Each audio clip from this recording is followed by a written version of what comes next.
Hello everybody, Sergeant Soldier, and we're back with another Building Rust, and today we're going to be looking at another basic design that you're going to be able to see in the Rust-based designs imager link that's going to be in the description of this video, and today's is going to be the 3x3. However, I'm going to change the name and I'm going to call it the 3x3 star, because it has the 1x1 star in the center of it. So as you can see here, we have an actual 3x3 base with 4 twig foundations. These foundations have to be left twig because you're going to remove them. So we're going to land here, like so. Remove all the twig, right? Pretty easy. Notice now, even though the foundation is gone, that wall is going to be left floating there. That's exactly what we want. So we're going to go back and very carefully, with a lot of trial and error, stop, get all the foundations connected to the center square. That was pretty easy. Now once we upgrade these to stone, you fly up a little bit here, there you have the 1x1 star inside of this 3x3 base. Now, there's a few things with this before we move on to the next part. Number one, as you can tell, the foundations are kind of high. This really gives the design away, because you could look in there and see there's a triangle foundation. Also, the stability on this wall, because there's no foundation beneath it, is really, really low. So that will also give it away. Now, if you were planning on surrounding this with honeycombing, yeah, not that big of a deal, except for the stability issues further on up. However, yeah, always keep those things in mind if you're planning on building this base. Now for the next phase of the build, as you can see, we have our tool cupboard in one of the back triangles. Now that's the same way that we did it with our 1x1 star. It's in the same exact spot. However, this is going to be slightly different depending on how you want to build your base. So we're going to fly in here and we're going to throw the doors down. This is what's going to change. Make sure to put your doorways like so. Now me personally, I always do 2 doors because I always want to have more than one exit for my base. I don't want someone to be raiding through this door here and me not have a way to get out of the base so that I can sneak behind them and flank them. Always have 2 exits. So as you can see, we have our doors that are overlapping right here. Because of the gap between the triangle and the square, you can actually fit through here. The doors aren't going to mess you up or anything like that. And unfortunately, yes, these foundations are higher just like the last one, but when you do this, make sure they're a lot lower. You're not going to have any problems. So on this side, I did the same exact thing. Now from here, all you got to do is just fill it in with walls, like so. I missed the wall on the square here. Oops. See, like that. And it starts getting a little tanky. You'll notice that as the walls start coming up, you've got, if you're coming from the triangle sides, 1 wall, 2 wall, 3 walls to get to the center. That's if they're using C4, 6 C4. Now if they're going through the doors and not using the C4, that's 2, 4, 6, 8. 8 C4, or if they're using the satchel charges, whatever the equivalent is. So, for the most part, it's a 3x3 base. It's not huge. It's just barely medium-sized. But for having it be 6 to 8 C4, it's really not that bad. Okay, now from here, you're going to see we have all the walls up. They're all upgraded. All of our doors are facing the right direction. And we have our tool cupboard sealed off. Now, just like with the 1x1 star, there's 2 ways to do this. Either A, you can have it facing towards the tool cupboard like this, meaning that if they're going to end up coming through that wall there, they're going to have to blow this wall up here because they can't soft side pick it. Or you could do a door frame so that you can still access the tool cupboard just in case someone decides they want to live with you or a friend joins you. Having the wall there makes it so that only you and whoever accesses it at the point that it's placed are able to access the tool cupboard and have build privilege. So me personally, I always prefer to have a door there. So we're going to put a doorway in. Now that being said, I make sure it faces towards the tool cupboard because, to me, if they've already gotten to this point in the center square, protecting the tool cupboard really doesn't make much of a difference. However, if they're on the outside coming in, it does make a little bit of a difference, right? Or they already have build permission, but we don't want them in the center here because then they're going to be able to not only pick their way through and save C4, but they're going to be able to start moving up and start building.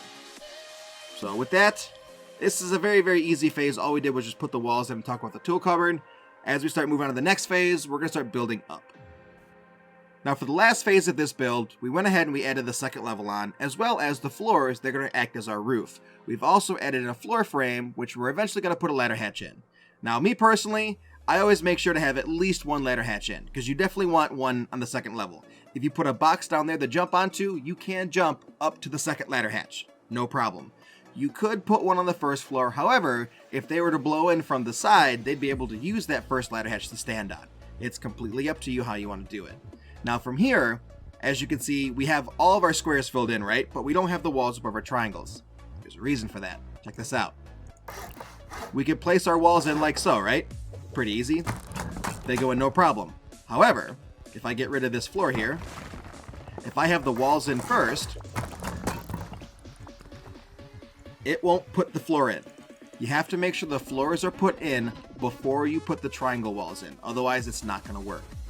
So we're going to go back in, move these two, put that in place. Now we can add all of our walls.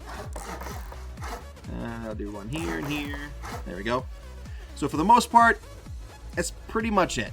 Now, as you start going higher and higher and higher, eventually, yeah, you could expand upon your loot room to the point to where you may want to have walls like this. And now all of a sudden you're putting furnaces in the triangles instead of putting them on the squares or trying to put them somewhere else. Or like many other bases we've done, as you start adding honeycombing, you could essentially have your loot room be this entire 3x3 area on the 5th floor, let's say, for example. That's perfectly fine. If you want to expand upon this, I highly suggest it, because if you look down here, we actually have this base pretty much ground level. You can't see the gap, and the wall goes all the way down, but it is still 17% stability. However, when we go up to the 2nd level, it's gained an extra 10%. Not exactly sure why. It could be because of the combination of walls and stuff that are inside. I don't really understand how the math of the stability system works 100%. All I know is that you did get a little bit of stability, and it will help you build further up. That being said, though, if you were to start placing foundations along the outside of this, which, because I'm so close to the ground, it won't let me. Okay, we'll go to this side then. If you start placing foundations on the side of this, and then go to this wall, all of a sudden it jumps up to 87%, right? So yeah, that's one thing that you could do to help make this build a lot sturdier, is start adding honeycombing as soon as possible. So that's it for the first part of this build. We went with the 3x3 with a fresh build, and it worked out pretty well, right? But the thing is, what if you have a 1x1 star, and you want to turn your 1x1 star into this 3x3 base? Well, don't worry, you could actually do that. Okay, so as you can see, we have our 1x1 star already set up. Now, with the original build for the 1x1 star, there was only one door. So if you want to add a second door, you're going to have to pick that wall down. That being said, though, it's not too big of a deal, especially if you already have the metal tools unlocked. It might take you 10 pickaxes and a little bit of time, but if your intentions are to build upon this base, it's very important that you do it. So you're probably saying, Sergeant Solj, how do I get squares to line up perfectly when there's triangles next to it? Like this. So we're going to start with the triangle, and I'll try to stay flying as much as I can so you can see what I'm doing. I put a triangle there on the back side of the other triangle. Drop a square down. Build around with some oops, not there. Build around with some triangles. Okay, not there. There we go. We're going to go back, remove the square, and the first triangle we started with, build back like so. And now that square that we just placed is in the exact position of one of the 3x3 corners. So we're basically just gonna drop down here and build all the way around. See how that works? Now, of course, the stability is still gonna be effective for that one wall for the foundation, and we're a little too high foundation-wise. However, for the most part, get rid of all these. If you set it up right, and we fly up here a little bit, you can still see that 3x3 shape inside of there, right? So you just add your walls in, you start doing all that stuff, your doorways, make sure everything lines up, and bam, your 1x1 star has now become the 3x3 with the 1x1 star on the inside of it. So hopefully you guys liked this video. I hope it was very informative for you. I know a lot of people use the 1x1 star, and I'm worried that they either A, abandon it for a larger base, or they think the only thing that they could do with the 1x1 star is to turn it into a shuriken. It's not 100% true. You do now have the 3x3. So anyway, Sergeant Solj, Build and Rust, and we'll see you in the next Build and Rust video. Bye-bye. Thank you so much for watching this episode. If you want to see more great content from Private Astro or myself, please hit that subscribe button and click on any of the videos above. Otherwise, we'll see you in the next Sergeant Solj or Private Astro video. Bye-bye.